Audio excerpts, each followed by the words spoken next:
கர்த்தருடைய நாமத்திற்கு மகிமை உண்டாவதாக.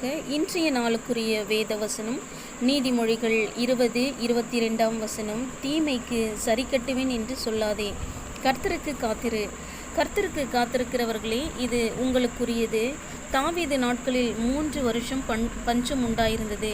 தாவீது கர்த்தரிடத்திலே திரும்பினார். கர்த்தர் சொல்லுகிறார், சவுல் கிபியோனரை கொன்று போட்டது நிமித்தம் மழை அடைப்பட்டிருந்தது. தாவீது கிபியோனரை அழைத்து விசாரித்தார். அவர்கள், எங்களுக்கு பொன்னோ வெள்ளியோ வேண்டாம், சவுல் குடும்பத்தில் 7 பேரை வெட்ட வேண்டும் என்று. 7 பேர் வெட்டப்பட்டார்கள். அதன் பிறகும் மழை வரவில்லை. திரும்பவும் விசாரித்த பொழுது, சவுலின் எலும்பும் யோனத்தானின் எலும்பும் 3 வருடம் புதைக்காமல் இருக்கிறது என்று தெரிய வந்த பிறகு தாவீது கல்லறையில் புதைத்தார். அடைக்கப்பட்ட மழை தேசத்திற்காக செய்யப்பட்ட வேண்டுதலை கர்த்தர் கேட்டார், மழை கொடுத்தார். மனிதன் செய்கின்ற காரியங்கள் எதுவாக இருந்தாலும் யுத்தம் கர்த்தருடையது. சவுல் தேவனால் அபிஷேகம் பண்ணப்பட்டவன்.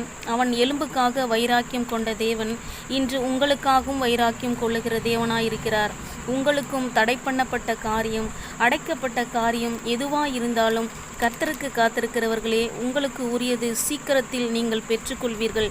தேவனுக்கே மகிமை உண்டாவதாக.